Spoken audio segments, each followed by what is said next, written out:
Puissance Park, c'est des épisodes à retrouver sur SoundCloud, YouTube, une communauté pour débattre de l'actu des parcs sur Discord et des réseaux sociaux pour nous suivre sur Instagram, Twitter et TikTok. Retrouvez tout ça et plus encore sur puissancepark.fr.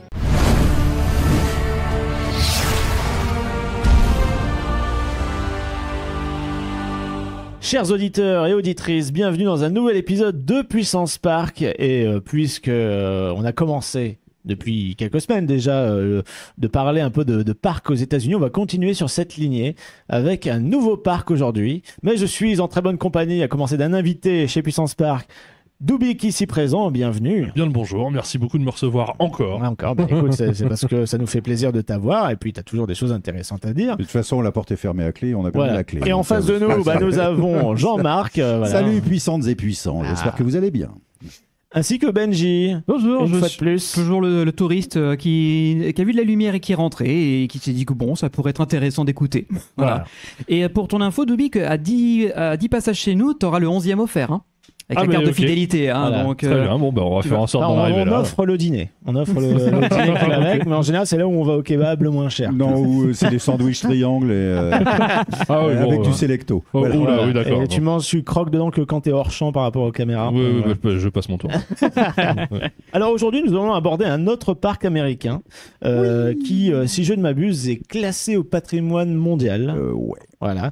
Donc il est assez ancien et il se trouve dans la Rust Belt, c'est-à-dire dans la vieille ceinture industrielle américaine de l'acier, donc qui va de Détroit, qui passe par justement Pittsburgh, qui remonte jusqu'au lac Erie. Donc la plus belle région des États-Unis, devant Yellowstone.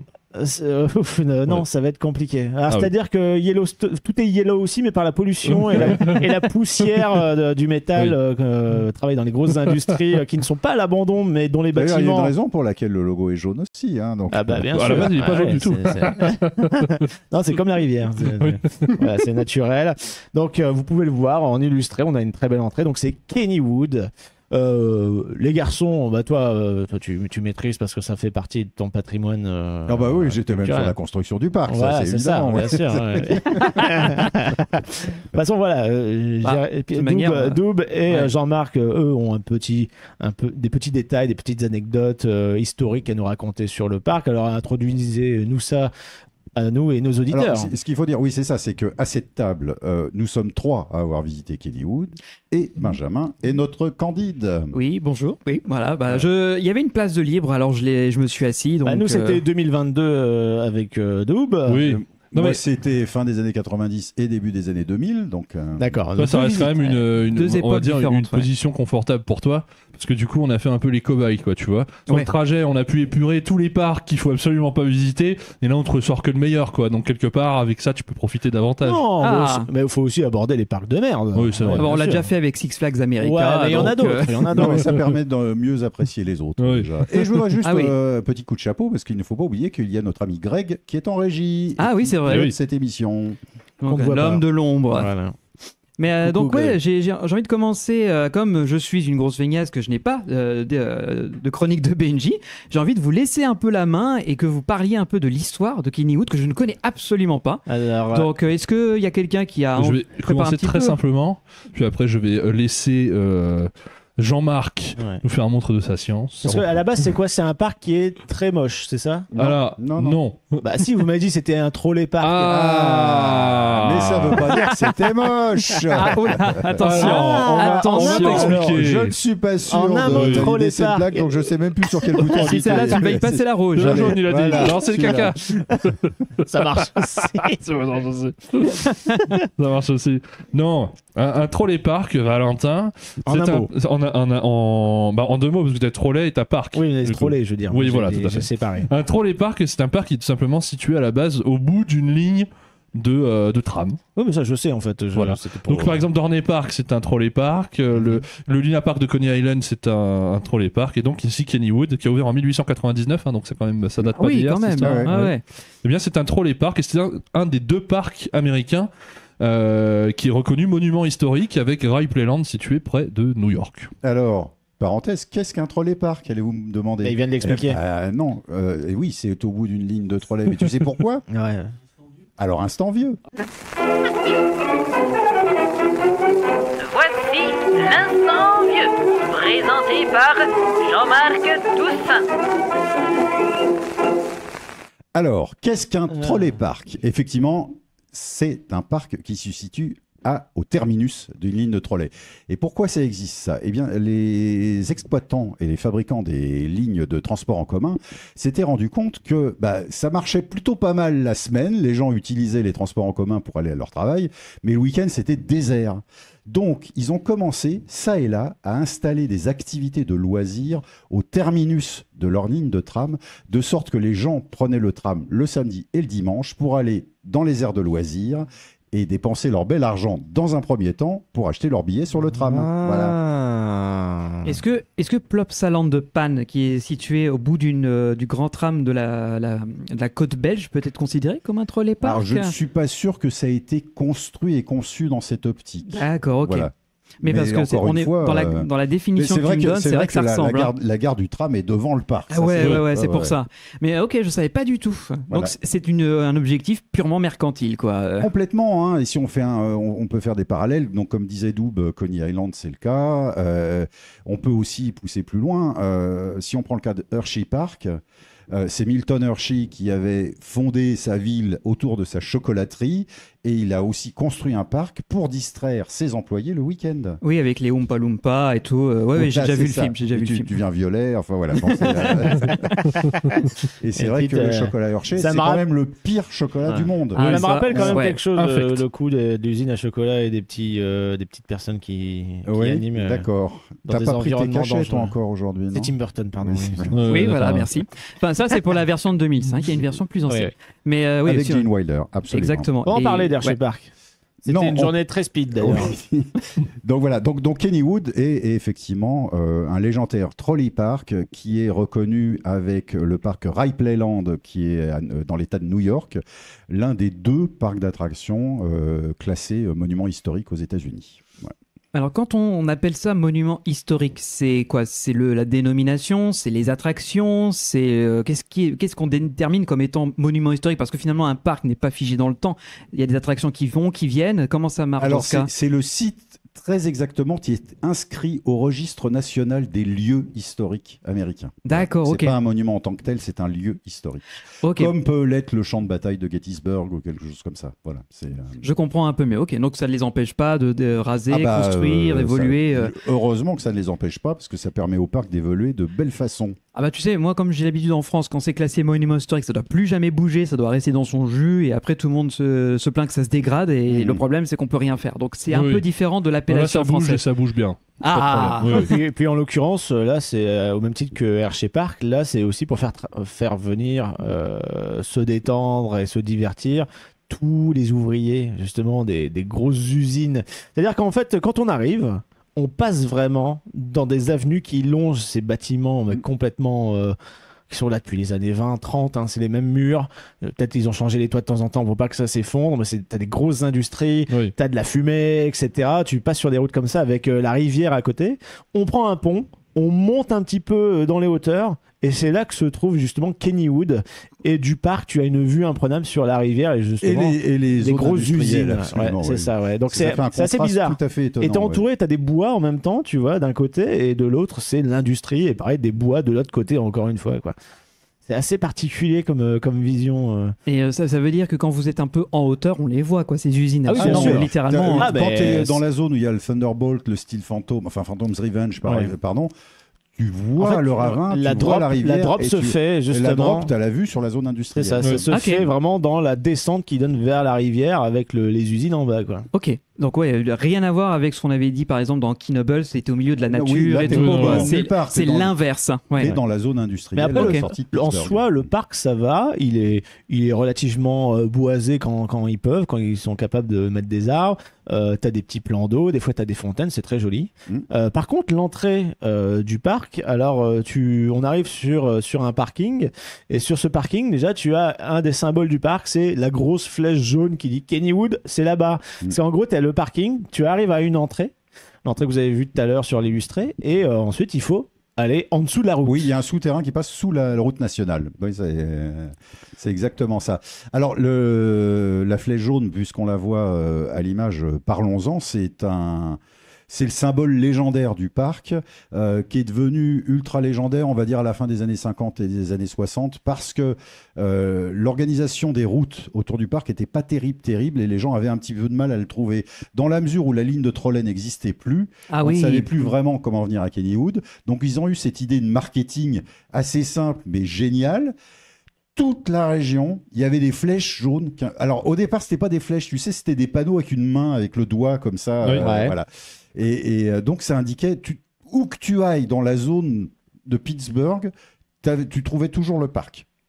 Tu passais par des petits chemins, etc. Donc, la flèche jaune est devenue l'emblème du parc, le logo du parc, au point qu'ils ont même fait le costume caractère du parc. C'est magnifique, là, on le voit. C'est génial. C'est une mascotte. C'est absolument génial. Alors, ils ont deux mascottes. Ils ont la flèche jaune, qui je le trouve, en fait, n'est pas dégueulasse, la flèche jaune. Ah non, je l'aime bien, tu te dis quand même, c'est le design de la flemme.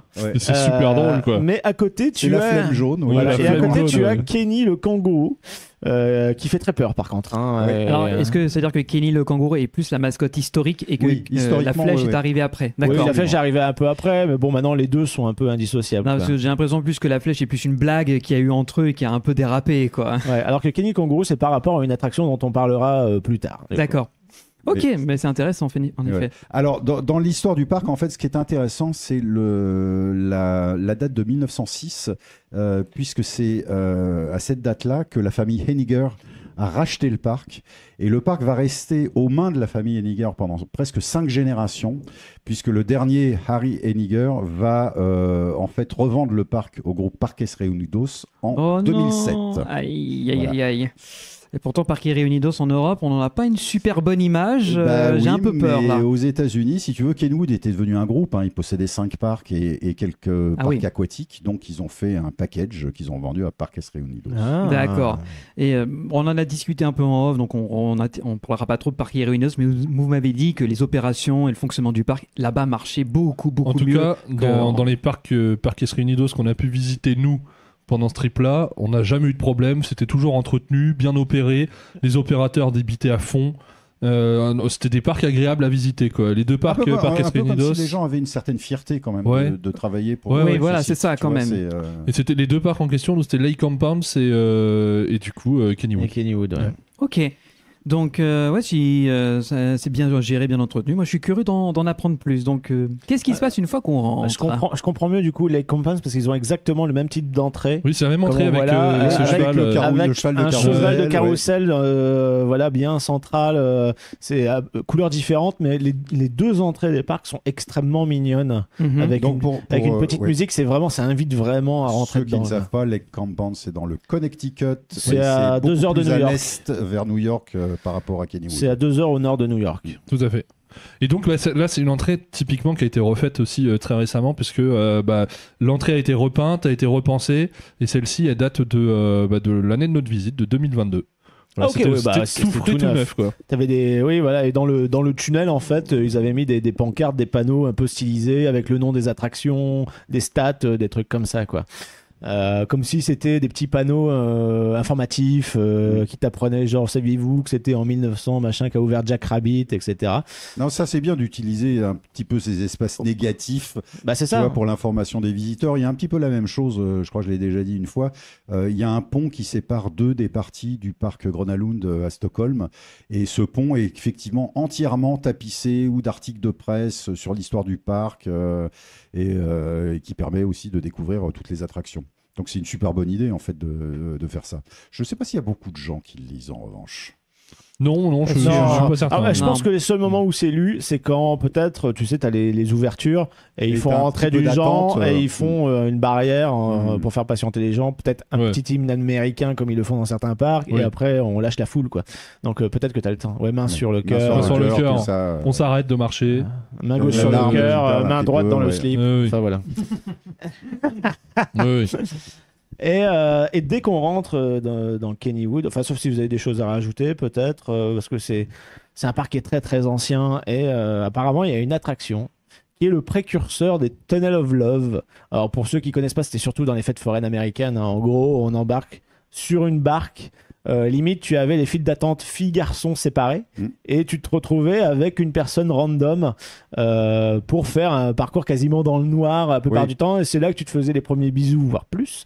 Et en fait, cette attraction-là, c'était un peu le précurseur, même si ce n'est pas un Tunnel of Love, mais comme elle est très sombre et que tu embarques dans des petites barques qui sont très petites, forcément, des fois, tu penses à la promiscuité. Ouais. Voilà, c'est ça. Et donc, il y avait c'était très courant aussi sur les parcs de la côte Est, Brooklyn, Coney Island, etc. Ouais. Ça s'appelait parfois les River Caves. Il y en a encore un à Blackpool Pleasure Beach. Ah bon. Et il est surveillé de près aussi.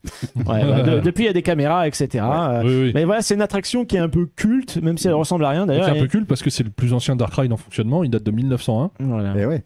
Et le thème de base, c'était un peu avec des squelettes, un peu flippant, mais vraiment pas. C'est des trucs fixes, éclairés plus ou moins en lumière noire. Et aujourd'hui, ils ont repris un peu ce type de décorum là. Donc on embarque des toutes petites barques en bois. Des fois, ça prend un peu la flotte d'ailleurs. Oui. Et ça tangue. Qu'est-ce que ça tangue ? Et puis voilà, on a ce genre de scène, tu vois, un peu macabre, rigolo, en version un peu lumière noire, lumière noire, etc. Lumière noire qui, je pense, n'était pas forcément une bonne idée à l'époque. Aujourd'hui, maintenant avec les caméras, c'est surveillé. Il n'y a pas des couches de peinture supplémentaires, si vous voyez ce que je veux dire.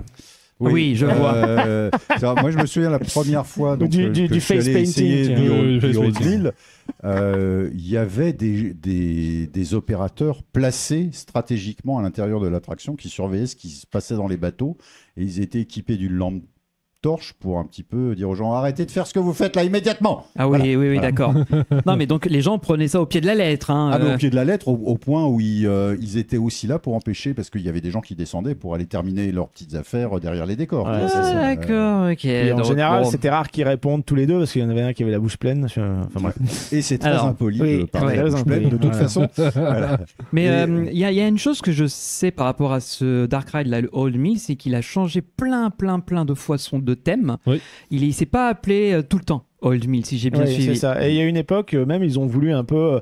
Alors, c'est la seule fois au monde où la licence Garfield était dans un parc. Et du coup, c'est Kennywood qu'ils ont eu. Donc, l'attraction avec Garfield, pareil, un peu en mode horrifique, mais gentillé, avec lumière noire, etc. C'est vraiment pas très compliqué, il n'y a pas d'effets spéciaux particuliers. Et du coup, ils ont eu dans le parc les mascottes Garfield, Woody, John, tout ça. Seul parc au monde à avoir ça. Mais bon, voilà, ça a duré quelques années. Ça n'a pas plu aux anciens, parce que pour eux, c'était une attraction traditionnelle, du coup, iconique et historique. Ouais. Et à la fin de la licence, où l'attraction commençait un peu à tomber en désuétude et qui n'intéressait plus grand monde, ils ont remis un peu la version ancienne.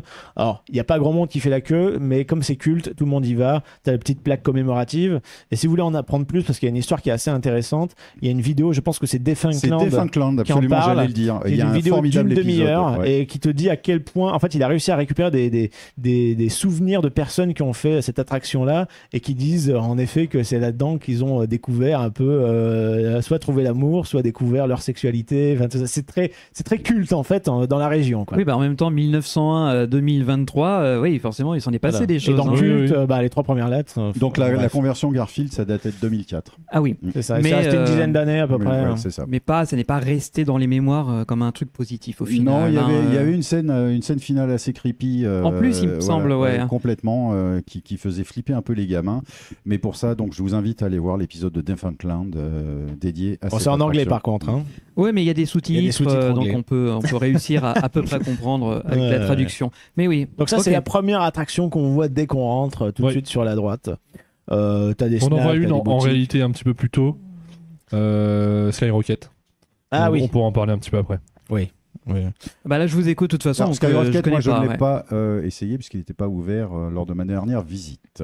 Donc, après avoir fait le Old Mill, qu'est-ce qui s'est passé pour commencer passer votre visite ? La première chose qu'on a faite, c'est qu'on a eu quand même pas mal de chance pendant ce trip.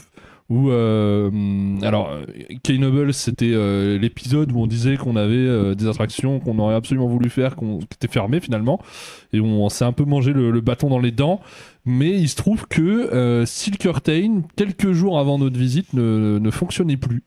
Voilà, ça a duré quelques temps. Steel Curtain, c'est quoi ? Steel Curtain, c'est un des plus gros loopers du monde en fonctionnement. C'est donc un énorme looper SNS.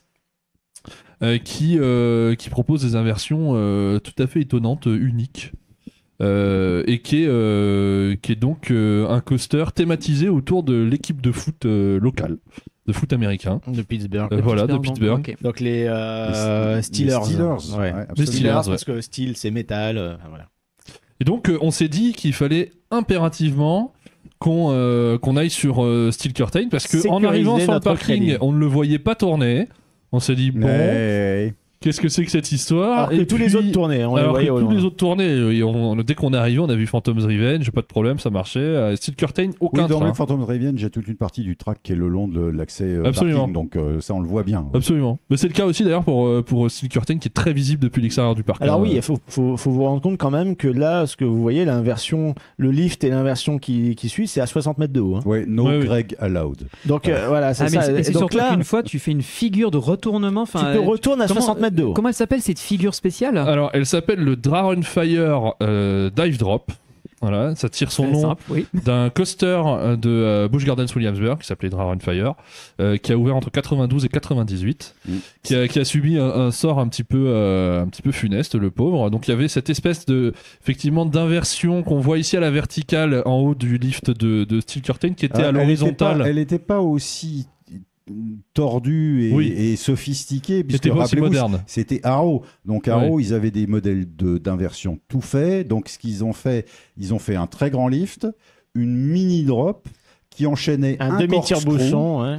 et après ça, ils ont fait le reste du drop. D'accord. Donc c'était très ambitieux et très audacieux pour Oui. l'époque.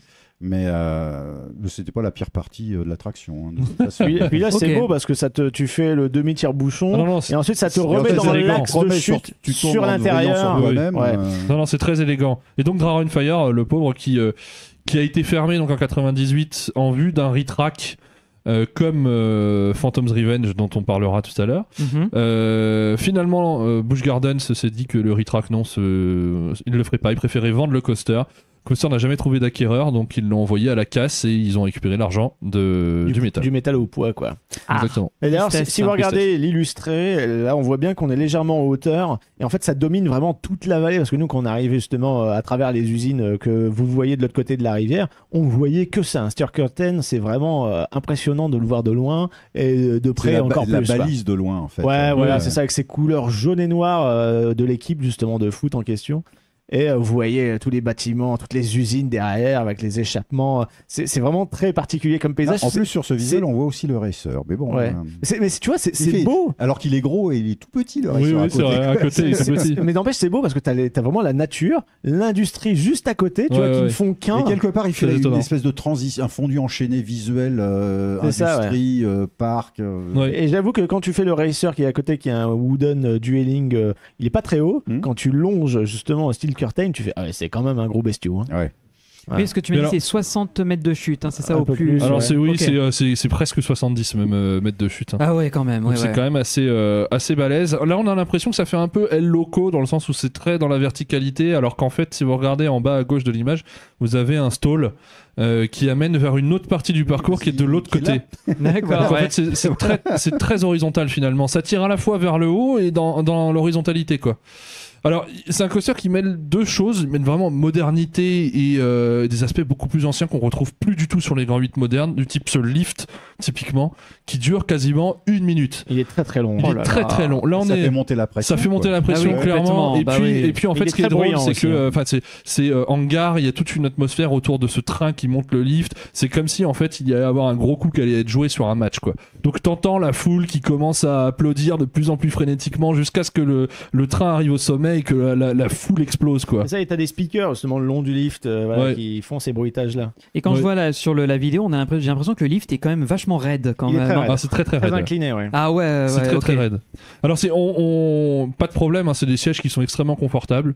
De SNS, ils ont fait un sacré boulot Alors, là-dessus. ce qui est marrant, c'est que quand on est derrière un siège, tu as vraiment une armature métal. Ouais. Mhm. Et ensuite, c'est comme une couche un peu de caoutchouc Ouais. souple. Limite, tu peux l'enlever en fait. Si tu le tiens, il vient avec toi le bazar, tu vois. Enfin, je sais pas comment expliquer de façon concrète, mais c'est vraiment une couche en caoutchouc qui vient de se mettre sur un support métal. Bon, après, qui t'englobe, t'es quand même bien calé dedans. Ah oui, D'accord. Et justement, ça fait un peu une imitation cuir, comme si ça ressemblait à un ballon de rugby. On va Au niveau dire, de la voilà. forme. waouh. On va Ok. arriver au sommet du lift et au sommet on du va lift être avec lâché. donc cette fameuse figure. Et là, tout s'enchaîne. Et là, tout s'enchaîne. Alors c'est un coaster qui vache, propose 8 ouais. inversions, hein, donc c'est quand même, il y a un parcours qui fait 1219 mètres, donc c'est quand même relativement long. Mais il est très Dedans- compact à la fois. Hein. Oui, très compact. Donc dedans, Cette on a structure, elle est assez impressionnante. Hein. on a le fameux Dragon Fire qu'on vient de passer, on a du Banana Roll, Sea Serpent, Dive Loop, Zero G Stall, Corkscrew, Cutback. Donc c'est un coaster qui est très fourni en inversions diverses et variées, Ah, et donc et c'est un en maxi plus best-of, qui propose donc des séquences avec G négatif, donc des boss. Après, pour ce qui est du ressenti du feedback derrière en sortant, Ouais. le C'est en premier demi-teinte. truc qu'on s'est dit, c'est bordel, Ça traîne. qu'est-ce que c'est mou, quoi. Ah c'est merde. mou. Ah ouais. Bah, tu Ah vois, mince. en fait, Ouais. c'est vrai, t'as vraiment cette impression que le train se traîne, qu'on passe même, tu sais, quand on tombe quasiment à la verticale dans les inversions géantes de 60 mètres. Ben, que c'est pas péchu, quoi. Il y a un manque peut-être de fluidité. Ouais, Alors ouais. ça ne vibre pas, c'est très confort, etc. Ah, au contraire, c'est je trouve ça, ça mais très très doux, très très Est-ce que doux. vous avez eu l'occasion de l'essayer le matin, le soir? Bah Alors non, on l'a fait justement, que le c'est matin, c'est ça. le premier ride qu'on a fait de la journée. Ah oui, il était peut-être froid. Il alors. était peut-être froid. Le soir, on a voulu le retenter. Et là, c'était le drame. on a fait la file à peu près 1h30 avant la fermeture du parc. Mhm. Donc on a fait 30 minutes de file parce qu'il y avait du monde, hein, pour Stilkertain, parce que c'est vraiment une attraction publicité dans le parc. Et au bout de 30 minutes de file, l'attraction est tombée en rade. Ah mince. Ils nous ont évacués, ils n'ont pas rouvert l'attraction de la journée parce qu'il restait Voilà. 1 heure, quoi. Et Ah, nous, zut, alors, ouais. alors ce qui est assez étonnant dans les parcs américains, c'est dès qu'ils annoncent, alors pas dans les parcs Disney Universal, hein, mais dans les parcs américains de coaster, etc. Messieurs, dames, l'attraction est en panne. Tout le monde se barre, mais tout le monde. Ouais. Et nous, on était les seuls à rester. On dit, mais Ça va peut-être ouvrir. personne fait ça, tu vois. Ouais. Non, mais non. Et on va voir les opérateurs parce que ils disent l'attraction est tombée en panne. Pour nous, bah, ils vont essayer de la relancer, etc. Mhm. Et là, on va voir les gars. Ils se sont dit, bah là, le problème, il est assez chronophage à réparer. Ce sera pas fait pour avant la fermeture. On va pas ouvrir, c'est sûr et Mhm. certain. Donc c'est pour ça que là, on est Ah. parti un peu dépité, mais Non, mais c'est bien serein parce que qu'ils aient eu l'honnêteté de vous Ouais. le dire. Oui, comme oui. ça Bah, vous surtout évite Ils ont qu'on a été été, voilà, transparents non, parce que là-dessus, ouais. on vous vient auriez d'Europe. aussi pu ne pas oser aller aborder les opérateurs nous, on et ose. rester de l'autre côté de la. T'inquiète de la- pas, de nous, la- on ose. Oui, oui. Non, mais voilà. Non, mais mettons-nous dans la peau d'une personne qui visite le parc. Peut-être qu'il va pas oser s'approcher des opérateurs. Il peut rester comme un couillon de l'autre côté de la porte et attendre que le bidule rouvre, quoi. C'est. Non, là-dessus, ils ont été très très transparents. Ouais, ils ont proposé de nous renvoyer vers le City Hall local pour demander si on pouvait avoir quelque chose. Mais ça servait Bon, à rien c'était- puisqu'on était là que la journée. Oui, ça n'avait oui, pas et trop puis- d'intérêt, quoi. Exactement. Puis on avait suffisamment à faire de toute façon à côté. Et justement, le côté un peu mou du coaster, il est relativement étonnant quand tu connais le designer qui s'appelle Joe Draves et qui est la personne qui est derrière notamment le très récent Harry Force One. Donc le nouveau RMC de Funspot Funspot, ouais. America Atlanta. Il est derrière Max Force à Six Flags Great America, qui est un SNS avec Avec un launch. un solution. launch Ouais, c'est extrêmement puissant. Et il est derrière aussi Lightning Run, qui est le coaster assez récent de Kentucky Kingdom, Ah, le nouvelle Chance. mouture, le ça. Chance, Ouais, ouais, ouais, Ouais, parti. qui est une espèce- grosse machine à airtime, qui est une espèce de RMC, RMC avec des rails Vekoma. tu vois. Exactement. Oui, ouais. c'est ça. Ouais. C'est très étonnant et c'est très confort, Donc attention. que des coasters qui pulsent quelque part, qui sont assez nerveux. Et Mhm. quand on se retrouve dans Stilkertain, on se dit qu'est-ce qui se passe. Ah oui, d'accord. Alors ça dénote vraiment. Après, on passe un très bon moment, mais ouais, C'est pas un mauvais coaster pour autant, mais c'est vrai que surpris par le côté très trop fluide, trop smooth. ouais, trop smooth. Mais surtout compte tenu, en gros, il se passe pas grand chose, quoi. Alors d'extérieur, c'est extrêmement impressionnant. T'as des éléments qui en jettent. Quand t'es dans la file, t'es vraiment au pied de chacun des éléments. Donc tu vois le train qui passe à toute blinde autour de toi, parce que c'est un coaster qui va à 120 km/h en plus, quoi. Donc Ah c'est oui, quand même même. pas. Bah ouais, ouais. oui. Mais en fait, Et- je pense que les figures prennent trop leur temps à se mettre en place. Ouais, peut-être, tu vois. ouais. Mais même sur les boss, on Même décolle sur- pas, il y a pas On vraiment de décolle jet pas des négatif. masses, ouais, c'est trop étalé si tu veux. Ouais. Là où par exemple une tamine maintenant sur un Velocicoaster ou un Batman Escape, Gotham City Escape, oui. Gotham City Escape exactement, tout s'enchaîne très très vite, ça te fait décoller, elles sont très Oui, parce que très, c'est plus nerveux. impactantes. Ouais, Ouais. c'est très nerveux. Et là oui, je pense que les figures elles prennent trop leur temps, elles sont tellement immenses parce qu'elles font Ouais. t'as des inversions qui sont à 40-50 mètres de haut, bah que c'est trop long en fait pour avoir la saveur du fait que tu te fasses retourner, que tu changes de direction, etc. Voilà, tu vois le truc venir et t'es pas Mhm. surpris. Ah Ce d'accord. serait intéressant de pouvoir comparer avec la machine chaude le soir, parce que. Oui, je Oui, pense Si ça se aussi. trouve, il y avait peut-être une volonté de la part du parc et des designers de faire une machine spectaculaire, mais pas qui soit re-rideable, tu vois, qui soit pas non plus un truc qui te presse comme un citron et qui te laisse complètement après à plat à la sortie. C'était très confort, c'était pas intense, c'est-à-dire ça, oui, c'est pas lourd désagréable pour le corps. autant. Oui, non, mais ça reste une machine sympa à faire, quoi. Mais on aurait voulu être plus secoué, pas secoué, genre que ça tremblote, non, juste que que l'attraction elle fasse de nous son petit jouet, quoi. Voilà. Oui, ok.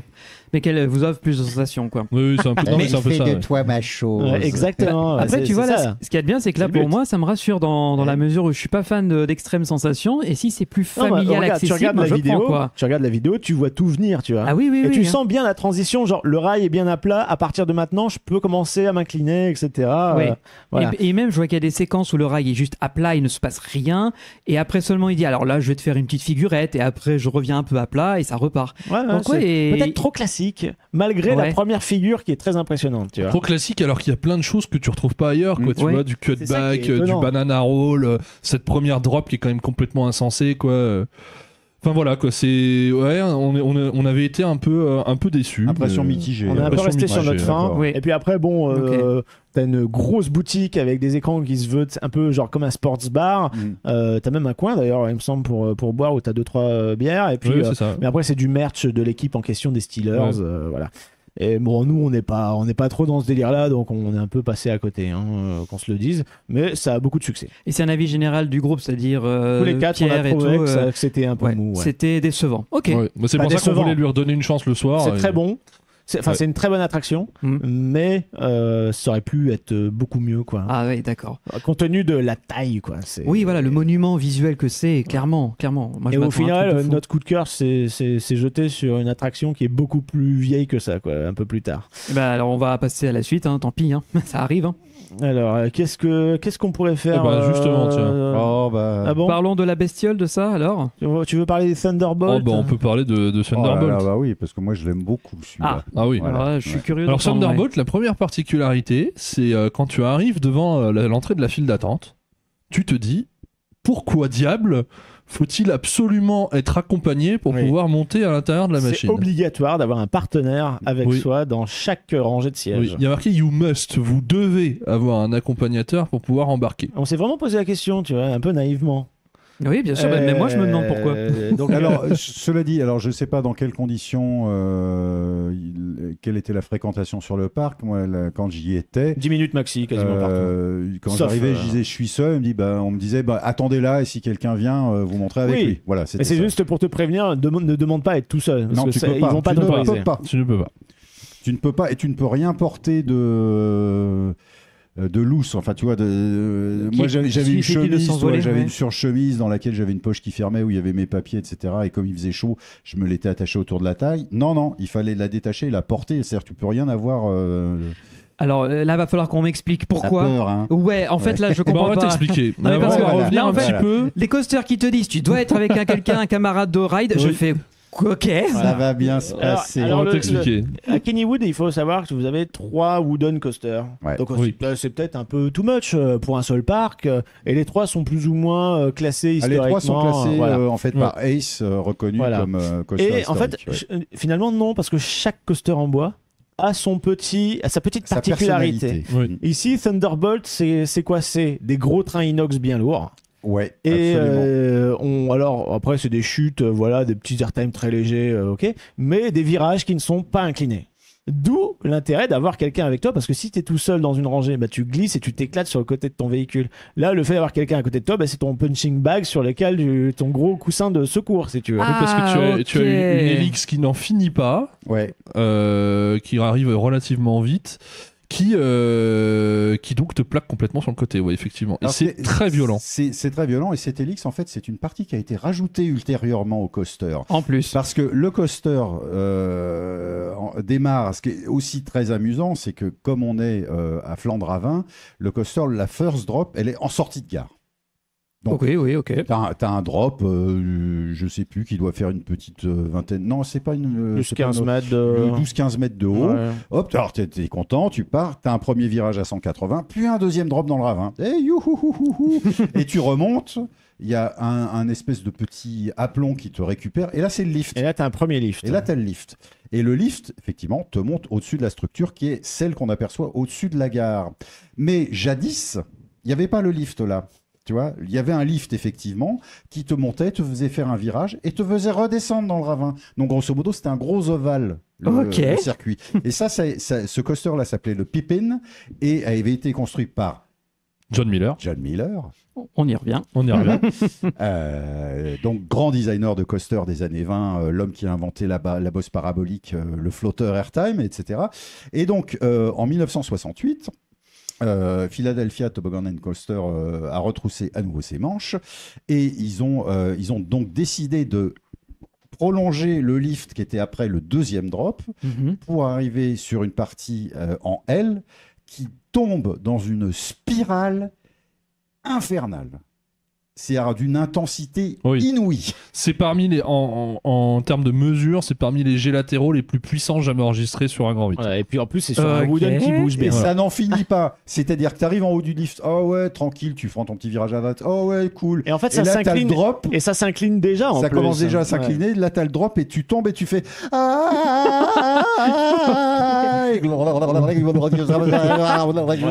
à peu près ça. Très méchant. C'est à peu près ça. Tu fais donc un premier 360, puis un 180, et là tu remontes. Et là tu dis, c'est fini? Non, c'est pas fini, tu fais un virage à gauche, et hop, tu retombes dans le ravin. Mais tu rattrapes en fait ce qui était jadis le troisième drop du Pippin. Alors, ce qui est très drôle, c'est que c'est un coaster qui a tellement été retravaillé, tarabiscoté dans tous les sens, que finalement les deux plus grosses descentes, elles interviennent à la toute fin, quoi. C'est les deux dernières drops les plus longues. Ouais. Mais attendez, on parle d'un coaster, donc son original a été ouvert quand? En 1924. Donc il a 100 ans l'année prochaine. Oui. Oh bordel. Il a été retraqué en 1968, donc, et c'est là qu'il s'est renommé Thunderbolt. Et il a été retapé donc par Andy Vettel, absolument, qui était le chef de la maintenance de Kennywood et qui était lui-même le fils de l'ancien chef de la maintenance de Kennywood, qui s'appelait Erwin Vettel. C'est beau quand même. C'est fou, hein. Cette lignée quand même de passionnés. Mais quand je vous entends parler, donc tous les trois, c'est un banger total, absolu. Ça te bang? Ah oui, ça te bang. Ça te bang. Mais t'es prévenu quand même, toi. Oui, parce que la règle déjà de dire tu peux pas y aller solo, ça donne un peu le ton, hein, déjà. Un conseil, si vous avez un Dubik avec vous, mettez-le sur la gauche. Oui. Et si vous êtes mince, mettez-le sur la droite. Ce qui fait qu'en fait, quand on est en haut du lift et que la drop qui s'effectue en virage commence un peu à s'incliner. En fait, le drop est relativement en pente douce. Mais en fait, il est tombé sur moi pendant la drop. Donc, il est tombé sur moi pendant la drop, mais après tout le reste des virages, j'étais contre lui. Tu vois. Ouais, d'accord. Voilà.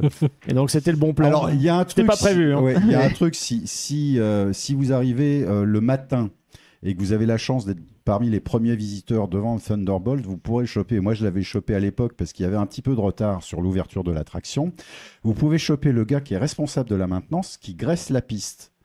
Alors tu dis, il graisse la piste. Ouais, il graisse la piste, c'est-à-dire que le gars, il est debout à l'avant du train, il se tient, je sais pas comment il passe ses pattes dans les lap bars, il est debout penché par-dessus l'avant du train, il a un godet d'huile dans chaque main, et je fais il graisse, il lance le train dans le circuit, et le gars, il est là, pot, il met son huile sur la piste, il fait un tour ou deux tours, puis ouais, c'est bon, on peut ouvrir. Voilà. Ouais, c'est incroyable. Hein. J'ai plus envie de monter. Et en fait, ça c'est pas fait sur tous les coasters en bois. Celui-là particulièrement parce que le fait que les virages ne soient pas inclinés, t'as une friction latérale des roues. Donc heureusement qu'il y a de la graisse parce que sinon ça créerait de l'usure beaucoup plus rapidement dans ces circonstances-là. Quoi. Mais je comprends, mais d'accord, la vache. Mais c'est quoi ce bousin, quoi. C'est vraiment une attraction étonnante, géniale. Assez impitoyable. Génial. Bon, elle fait son âge, on va dire, mais c'est voilà, comme on l'a dit, chacun des wooden du parc a sa particularité, et c'est des trucs que tu ne trouveras nulle part ailleurs, quoi. C'est ça. Il faut dire aussi que le ravin dans lequel ont lieu les drops est également le ravin dans lequel descend une des drops de Phantom's Revenge. La plus iconique. Voilà. D'ailleurs, on la voit sur le à gauche. D'ailleurs, Thunderbolt est à l'origine d'un des meilleurs head choppers de l'histoire des montagnes russes. C'est-à-dire que t'as la première chute, le rail de Phantom's Revenge est un Edge Chopper, et toi après le parcours de Thunderbolt crée un Edge Chopper pour justement Phantom Revenge. Celui-là, on le verra tout à l'heure, il est monstrueux. Oui. Genre, voilà, c'est... Quand t'arrives, quand t'es dans cette drop et que tu le vois arriver, tu te dis bon bah c'est mes derniers instants, il passe pas. Goodbye world. C'est ça. D'accord, donc ça c'est une attraction obligatoire hein, quand on va. C'est la sainte trinité des Woodies. Oui, c'est ça. Faut les faire. De toute façon, ça va être une règle simple. Kennywood, c'est un parc où en gros aucun grand 8 n'est acheté quoi. Ouais. Ah oui, ok. Voilà, Ils se complètent tous. Ouais. Et même un qu'on pourrait se dire what, vous verrez tout à l'heure. Eh ben, on avance, hein, les copains, parce que moi, vous me hypez un peu, donc je veux comprendre ce que vous dites. Hein. Est-ce qu'on n'enchaînerait pas les 3 Woodies à la suite on peut parler des 3. Tant qu'à faire. Moi, j'ai envie qu'on parle maintenant d'un dueling. Ça s'appelle le Racer. En illustré, vous pouvez voir en fait l'entrée qui à une époque a été complètement changée, mais là ils l'ont remise comme à l'origine. Ils ont récupéré les plans et du coup pareil c'est classé au patrimoine historique des US. T'as la petite plaque commémorative pareil avec les infos à lire. Et donc c'est un dueling coaster en anneau de Möbius. Oui, absolument. C'est l'un des 2 derniers anneaux de Möbius en bois au monde. Alors un anneau de Möbius, c'est quoi exactement? Les 2 pistes n'en font en fait qu'une. Donc tu fais un premier circuit. Tu pars du quai normal, de droite, et tu arrives en gare sur le quai de gauche. En fait, c'est la piste est en continu, mais levée sur elle-même, ce qui permet à 2 trains de faire la course. Oui. Mais tu montes dans un train, tu fais le tour, comme dit Val, tu arrives sur l'autre quai, donc tu descends. Normalement. Ben voilà. Si, tu descends. Non, parce que je crois qu'il y a Twisted Colossus qui maintenant nous permet de... Certains, oui, qui après c'est des décisions opérationnelles, ça pour le coup. D'accord. Voilà. Mais c'est un faux anneau de Möbius, Twisted Colossus. Tu vois, ils ont repris la 2e piste pour faire la continuité du circuit initial. Mais en fait, les 2 derniers qui restent au monde, c'est donc le Racer qui a été construit en 1927 par... John Miller. Maintenant, je connais la réponse, ça y est. C'est ça. Et vous aussi, jouez chez vous en disant John Miller a toutes les réponses. L'autre est le Grand National de Blackpool Pleasure Beach qui lui a été construit dans le courant des années 30. Voilà. D'accord, ok. Alors, il y en avait un 3e qui était la Montaña Russa de Chapultepec à Mexico City, mais qui a été démoli il y a 2 ans ou 3 ans. C'était l'accident. Et donc, ça veut dire que c'est. La Montaña Russa qui avait servi de modèle au Colossus original à Magic Mountain, mais qui pourtant n'est pas un anneau de Möbius. Alors, si je comprends bien, ça veut dire que pour faire Racer, en fait, c'est un double crédit. Il faut faire 2 fois l'attraction. Non, parce que c'est la même piste.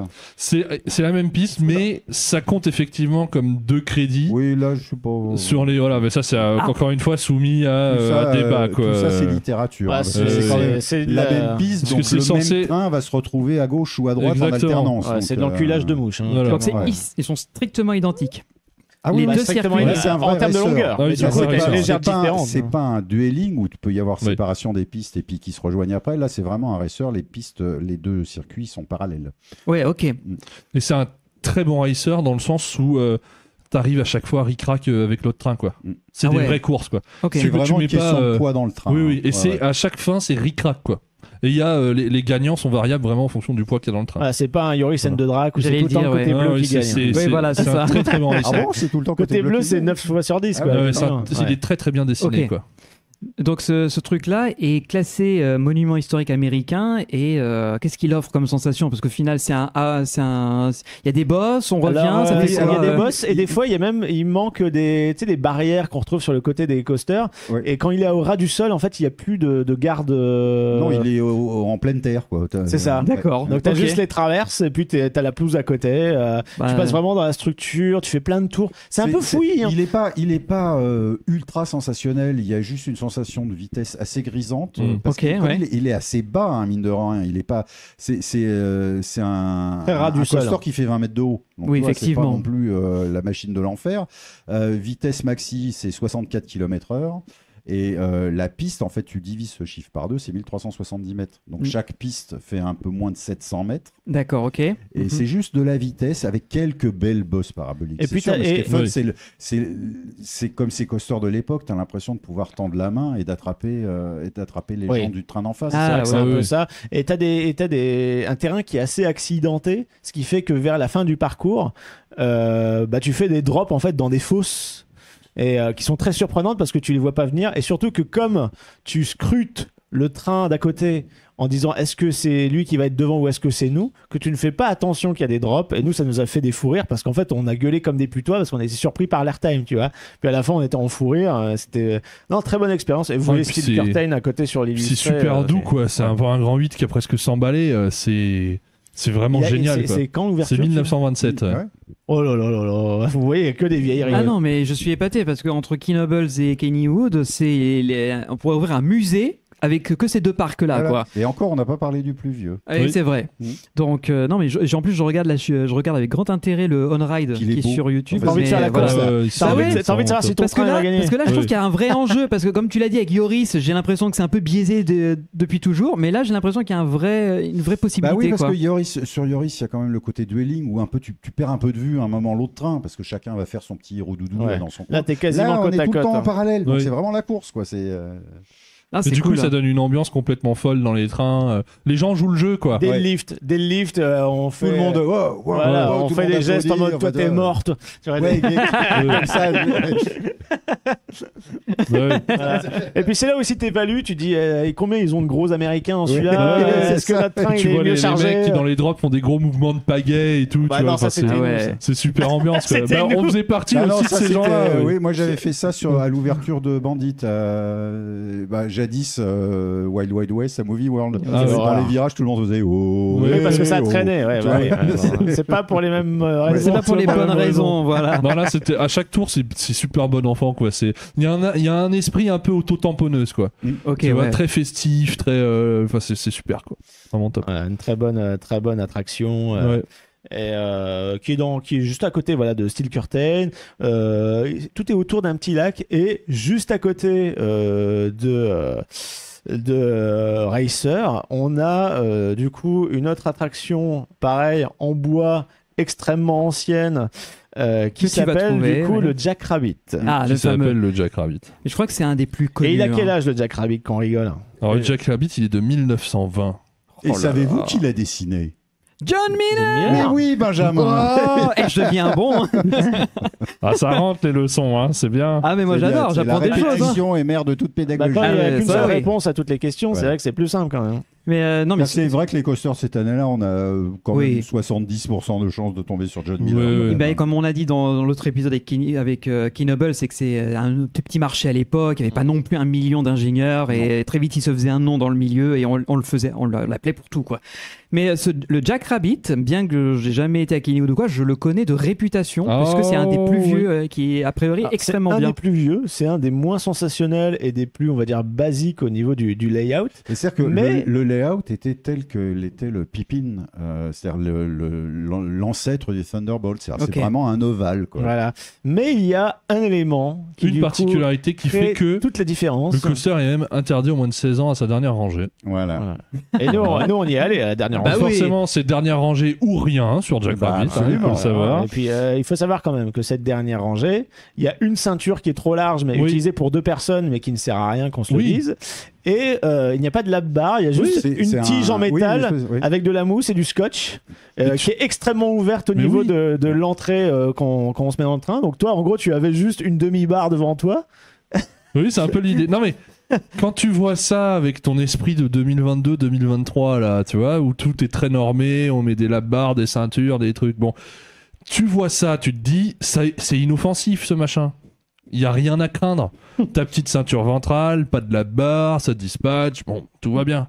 Et puis tu commences gentiment. Ça fait quoi, un petit euh, virage en douceur. oui, puis tu Tu passes virages, devant les gens de la voilà. file d'attente, t'as des petits Les gens, néons mignons. les gens te font coucou et d'autres te disent en anglais quand t'es derrière, accroche-toi, accroche-toi. Là, tu commences. Hang on tight. Ouais. Ouais, et là, tu commences à te poser Je les dis, questions mais de bah, oh là, pourquoi enfin, est-ce que je comment suis ça, là accroche-toi. Tu fais une première descente dans un petit ballon, Oui. voilà, qui est un Mais peu somme l'introduction. toute gentillette, mignonne, quoi, voilà. qui mène. C'est une mise en bouche. Oui, qui tu mène mènes à un dans un petit demi-tour dans un tunnel. voilà. Voilà. Bon, bah jusque-là, tout va bien. C'est le grand 8 en bois historique qu'on Ouais. fait parce que c'est historique, mais Voilà. pas plus de Ça raison que secoue ça. un petit quoi. peu, hein, c'est pas tout jeune. Oui, oui, on sent que ça a un peu on de fait vécu. demi-tour. Après ce Oula, demi-tour, on va a pas quoi très très vite. Voilà. non On a plus, quoi hein. après ce demi-tour? Une autre Après, petite une descente. autre petite descente. Bon, là, on se dit pourquoi ils nous disent de nous accrocher. Vraiment, ces Ouais. gens sont très fragiles, quoi. Et c'est là que se trouve le lift. Ah, Voilà. d'accord. Là, on a un lift. Et On là, a un à ce moment-là, on s'est dit, on s'accroche à rien. On s'accroche à rien. On Pour se voir. laisse porter. Et Il faut on dire fait... que la hauteur totale de la structure est à 12 mètres. Tu dis. Oui. Rien, Easy, quoi. easy. Oui, sauf que on a Easy, fait easy. pire. Mais c'est quoi le fond du vallon, en Ouais, gros? c'est ça. Et Et là- en fait, le fond du vallon, il est 22 mètres plus bas. Oui. Voilà. Arrive donc La double down. un double down de 21 mètres de profondeur. Et d'une là- violence extrême. C'est le drame.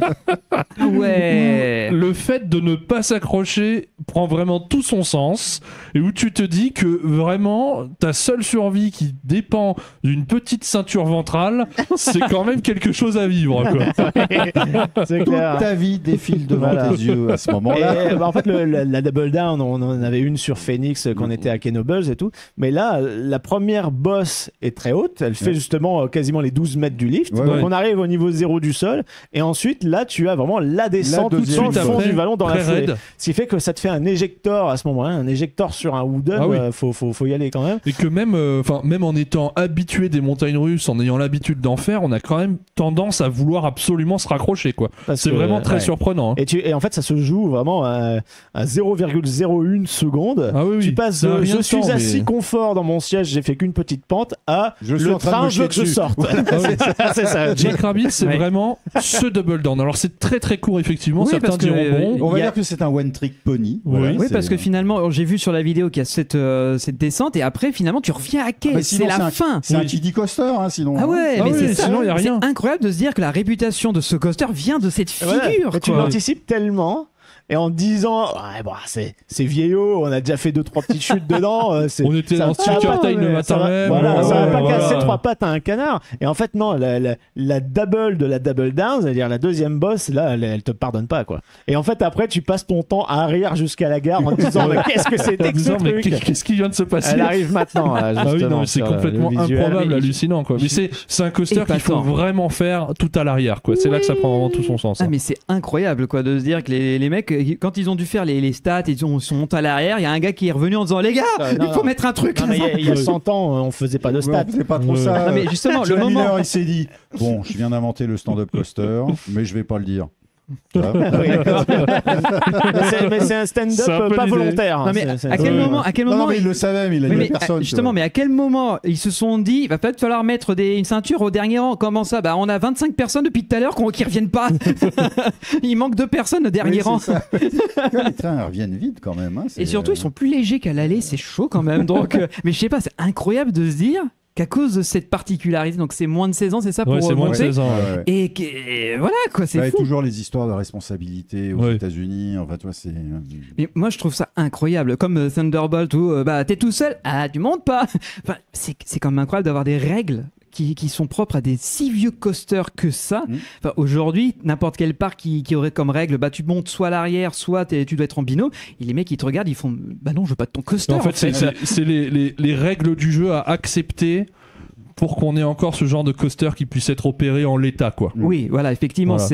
c'est des petites. Parce que ça sent l'exception. hein, quand Voilà, même. Ouais, des c'est exceptions. ça, parce Ouais. que tu Oui, vois oui. pas RMC venir retraquer ça, quoi. C'est Non, pas possible. c'est pas possible. inconcevable. C'est pas possible. Bah, surtout la Ouais. bronca que ça provoquerait auprès Ouais. des Ah oui, passionnés. non, non, mais- T'as le non, monde mais des en mondes plus, des ils sont coasters classés, fun qui donc vont on peut venir. pas y toucher, On peut pas y hein. toucher. En plus, On peut déjà, pas y bon, bah ça toucher. c'est réglé. Ouais, ouais.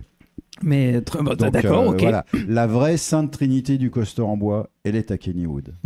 Ouais, et pourtant, c'est vraiment la première chose que tu te dis quand tu rentres dans le parc, parce que tu vois le Thunderbolt au loin, et ensuite tu vois le Racer et le Jack Rabbit qui sont Mais limite côte à côte. Ils sont équiqués, tu te dis, wow, on va se faire un peu chier quand même. Mais voilà, leur particularité fait que, bah non, ils ont tous, Ils cachent bien leur ils ont jeu, tous leur argument. autant qu'ils Mais sont. c'est ouais. exactement ce qu'on disait Ils ont par rapport chacun leur à argument. Kenobles. T'as pas besoin d'avoir la plus grande, la plus haute, la plus machin, la plus bidule. Voilà, t'as 3 wooden qui sont Oui. pas très hauts Et dans ni les trois, qu'est-ce que tu te Voilà. marres Mais oui, et tu vois, alors Qu'est-ce qu'on se marre c'est justement l'exemple parfait. Dans ce parc, la plus grosse montagne russe, la plus impressionnante, bah, c'est aussi la plus décevante et la plus molle, quoi. C'est fou. C'est ça hein. qui est quand même étonnant, quoi. Oui, c'est vrai, Bah c'est oui. vrai, c'est vrai. Non mais c'est incroyable. Donc les gars, enfin moi je suis épaté. Un parc comme ça se trouve pas souvent. Quoi. Ah, C'est- ben Kennywood est unique d'une certaine façon. hein. Ah bah déjà pour Ça, avoir c'est- comme mascotte une flèche jaune, oui je te Ah, confirme. oui, ça, Faut- Ouais, et Ouais, puis quoi. Kennywood, il y a vraiment, en dehors du fait que donc t'es ces coasters assez exceptionnels et uniques, t'as aussi une atmosphère dingue, quoi. Tu vois, c'est un parc qui est très vivant. Les allées sont, il se passe toujours quelque chose dans les allées. Il y a des choses à voir un petit peu partout. T'as des fontaines, c'est entretenu, c'est mignon. T'as des salles d'arcade, mais avec des trucs d'époque, des jeux d'époque. T'as une Laughing Sally qui fait très très peur. Alors Laughing Sally, en gros, c'est un cube de verre et dedans t'as une dame énorme et qui rigole en faisant comme ça, et qui se dandine avec ses cheveux qui secouent, et en fait son visage fait trop peur. Aujourd'hui ça fait peur, mais à l'époque ça faisait vraiment marrer les gens. C'était des figures qu'on trouvait presque à l'entrée de toutes les funhouses. C'est-à-dire c'était c'est pas un clown ou une femme, etc., qui était là. Mais d'ailleurs, il y a une attraction qui est complètement aimée sur ça à Hershey Park, mais on en reparlera une autre fois. Mais cette personne est un automate, oui, c'est pas un être humain, d'accord. Non, c'est un automate. Ok. Ah oui, donc d'époque et tout, quoi. Ouais. Donc t'as des jeux d'arcade, t'as des snacks à foison, et tu as aussi des flat rides, mais vraiment d'une autre époque, à base de pneus et d'un rail métal, de pistons. Des briquets de broc, quoi. C'est ça. Oui, mais qui étaient quand même des flat rides officiels. Hein, oui, bien sûr. Pas des trucs bricolés, en fait. Et puisque tout à l'heure on vous parlait de Kenny le kangourou, il y a une attraction justement qui se situe vraiment au milieu du parc, dans la partie un peu historique, à côté du Jack Rabbit qu'on voit juste derrière. C'est le Kangaroo. Le Kangaroo, c'est très simple. On vous met dans des petits véhicules de 2 places, une petite lap bar. Ça tourne, et puis en fait vous avez juste un pneu sur un rail qui à un moment du parcours en fait monte et ensuite tombe dans le vide. Ça fait un tremplin. Ouais. Et en fait t'as un piston qui te retient et tu décolles avec ton pneu qui rebondit et tu retombes progressivement sur le rail qui est au niveau du sol. Bref, ça te fait juste un petit effet d'airtime rapide. Nous on n'a pas eu le temps de le faire malheureusement parce qu'on a trop enchaîné. En fait c'est la dernière attraction qu'on voulait faire. Mais on sortait d'un énième tour de Phantom's Revenge dont on parlera tout à l'heure. Le 12e. Le 12e au crépuscule et tout ça. Bref, je suis amoureux. Magnifique. Et en se dirigeant vers la sortie du parc, on passe devant Kangourou qui faisait son dernier tour en fait, et au moment de rentrer dans la file, on a compris que les opérateurs avaient fini leur journée. En fait, c'est simple. Le parc fermait à quelle heure? Ça devait être du 21h. 21h, 1 seconde. Plus de musique dans le parc, les lumières des allées commencent à s'éteindre. Oui, c'est bonsoir. C'est ça, c'est genre.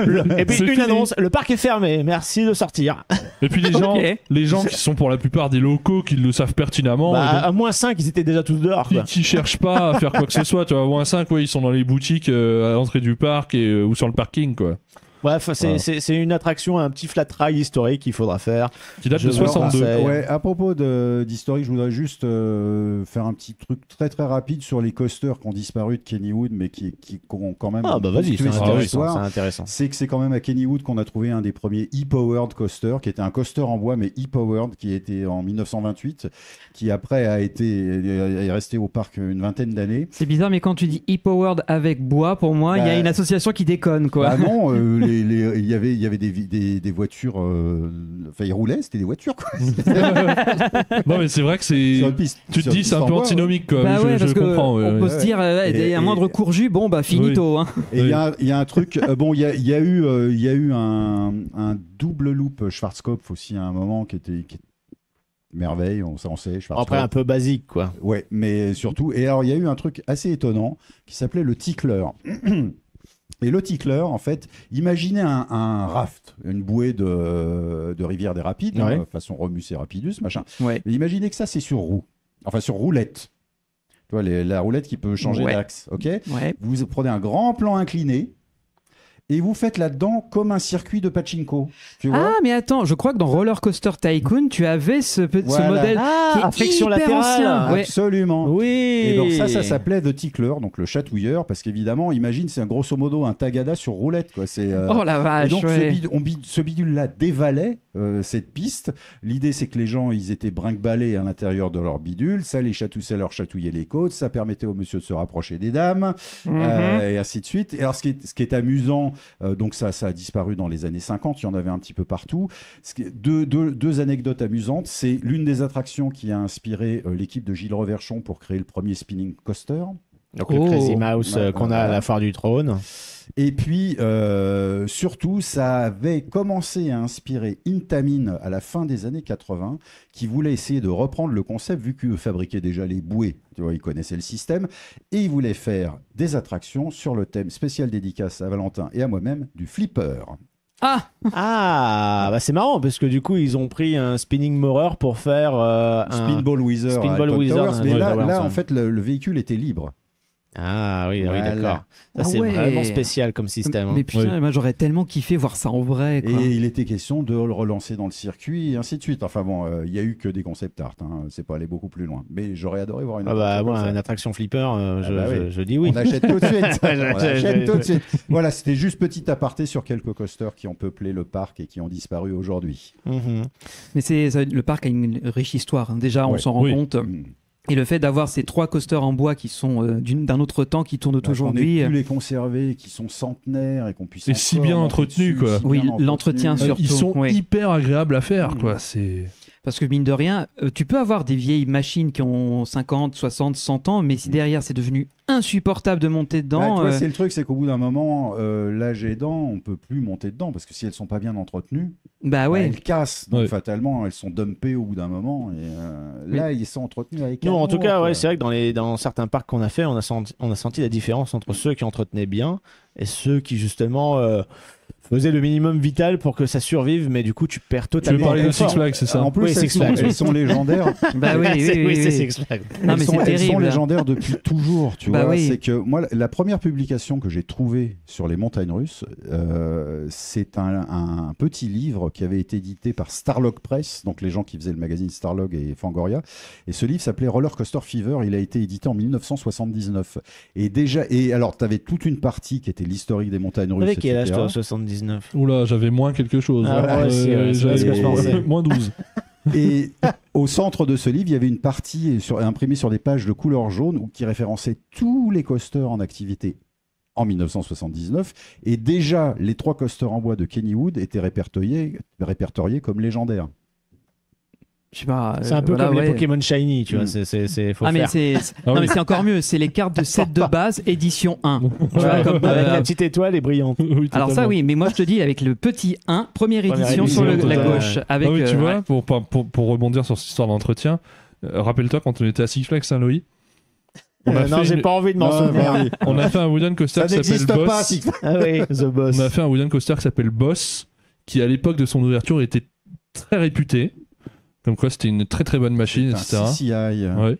D'accord. Et, fluidité, et nous, on a pu le faire qu'une fois tellement c'était insupportable. Ouais. Ah, Oui, mais Et en en plus, fait, ils ont- il y avait encore les voitures Gerstlauer dessus. Oui. Parce que The Boss, c'est le problème, c'est les voitures Gerstlauer. Mm. C'est D'accord. des trucs en fibre de verre qui font C'est un passer peu vrai, une extraction de dents chez le dentiste. Mais pour ça, une on en partie de reparlera plaisir, quand on fera tu un vois. épisode sur Saint-Louis. Oui, on pourra en Y parler. compris ouais. des Ah ouais. tronçons qui ont Non, mais été c'est- modifiés mais qui sont toujours apparents. Enfin, C'est un pour peu rebondir bizarre. sur le fait que d'un côté il y a des parcs qui entretiennent leur vieux wooden et ça se ressent Mm. parce qu'un wooden pas entretenu ça donne ce type d'expérience Même si le truc il a insupportable. 10-15 Voilà, oui. ans, tu vois, c'est rien comparé à ceux-là. Bah voilà. Tu te dis putain, mais il y a des bouts de bois, ils ont connu la guerre, quoi. Les deux Oui. guerres. Ben oui, mais encore une fois, et encore une fois, on peut le redire parce que les États-Unis n'ayant jamais eu de conflit récent sur leur sol, Sur tout- leur propre sol, oui, bien sûr. tous les coasters que vous avez pu connaître, donc le Cyclone pour Coney Island, le Thunderbolt, le Jack Rabbit, etc., et même ceux de Kinobles, bah, en fait, s'ils sont là et on prend soin d'eux, ils n'ont pas de raison de premiers tirs. Ils n'ont Mais pas reçu ouais. de bombes sur la gueule, ils n'ont pas été envahis par un pays étranger, donc ça c'est génial.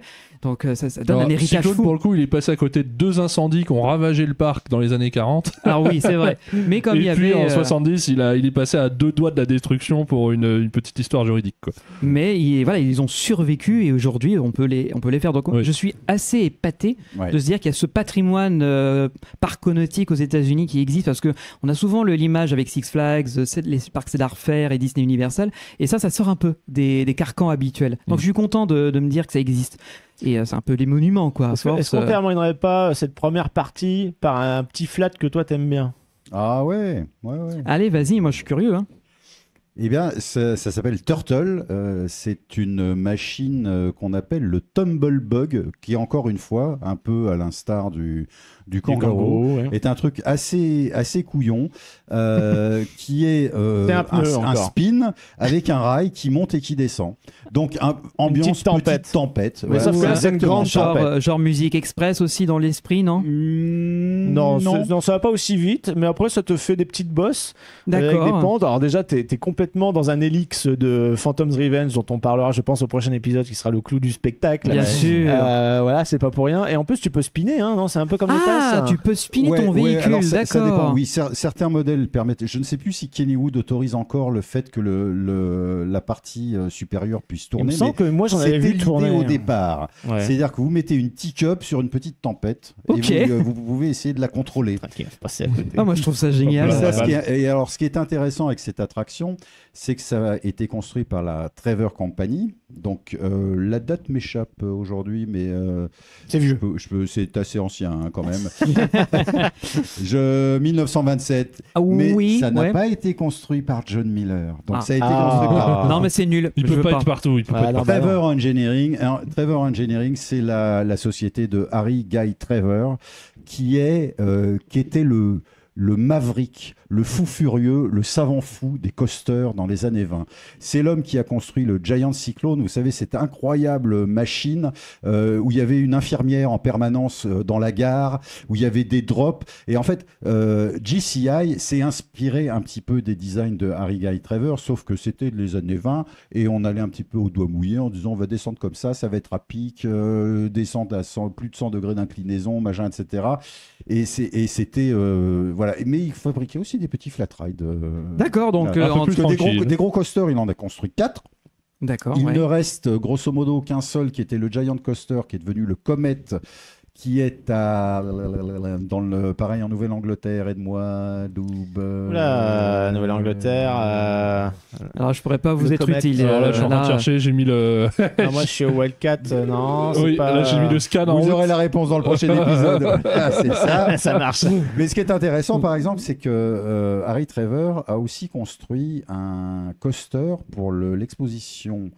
Alors, c'était pas une exposition internationale c'était peut-être une exposition coloniale à Paris en 1937 sur le Jardin des Invalides, sur l'esplanade des Invalides. Le coaster en bois faisait la ceinture du parc d'attractions. Donc, si vous regardez l'esplanade, vous regardez les Invalides devant vous, il y a 4 gros périmètre à cet endroit-là. Il y a un moment, il y a la rue de l'Université qui coupe, etc. Oui. Et ben l'un de ces gros périmètres était un petit parc, un Luna Park qui était ceinturé par un coaster en bois. Ok. Ce coaster en bois, il est resté 1 an à Paris. Il a été démonté, il a été renvoyé en Angleterre et c'est devenu en fait le coaster en bois de Frontierland à Morecambe, au nord de Blackpool justement.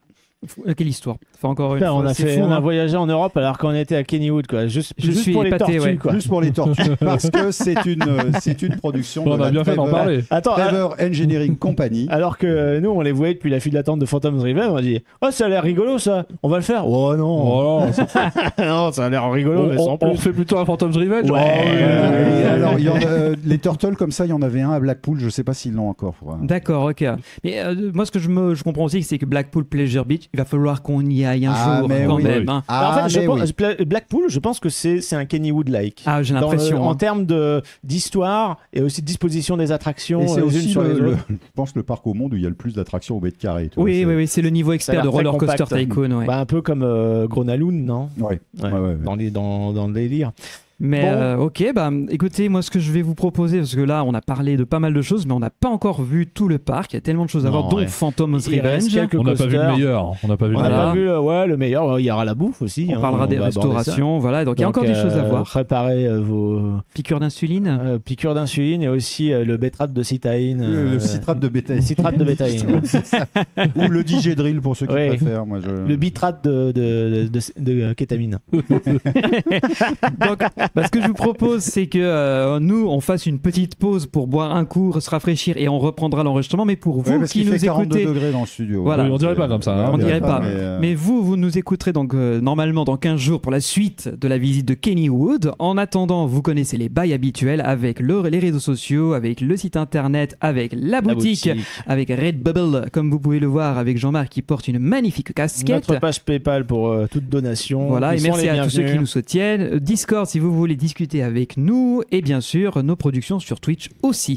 On te retrouve également, Dubik, à peu près partout. Hein, À peu près partout. sur Chez Intermarché le dimanche à 10h. Mon stand à côté de la boucherie. Voilà, donc spécialité de coq en pâte. Hein, voilà. Exactement. Non, tu es Exactement. sur tous les croûtes. C'est Voilà, ça, c'est exactement. Donc, t'es sur Mais si tu achètes 3 porcelets rôtis, tu gagnes un CD de ses chansons. oui. Forcément, Oui, génial. Absolument. Et une Absolument. gencive de porc offerte. Eh oui, parce qu'on adore les gencives de porc. Évidemment sur YouTube, sur tous les réseaux classiques. On vous recommande aussi de jeter un petit coup d'œil sur la chaîne YouTube de First Drop qui Ah, aborde oui, aussi oui, le First voyage. Drop. Il y a déjà la vidéo sortie sur le parc de Kennywood. C'est génial d'ailleurs. Franchement, Et mes faut voir stories ça. à la une sur ma page Instagram. Et justement, en regardant cette vidéo, ils vont comprendre ce que je veux dire quand je dis que Kennywood, c'est un parc avec une ambiance folle et hyper vivant et qui a un charme. Qu'est-ce qu'on fou, a quoi. rigolé. Eh ben, je suis impatient de vous écouter pour la suite. Ouais, Donc, oui. il y a des choses à dire. Et puis, il y a une partie du parc qu'on n'a pas du tout explorée encore, qui est très Oui. jolie. Donc, on va vous montrer ça aussi. Du coup, on parlera fantôme et égout. On parlera égout aussi. absolument. Voilà. Ouais. Fantôme, égout Ouais. et jolie fontaine. Eh ben, génial. Alors, on se dit à dans 15 jours pour la suite de notre aventure. Bisous tout le monde. bye bye. Salut.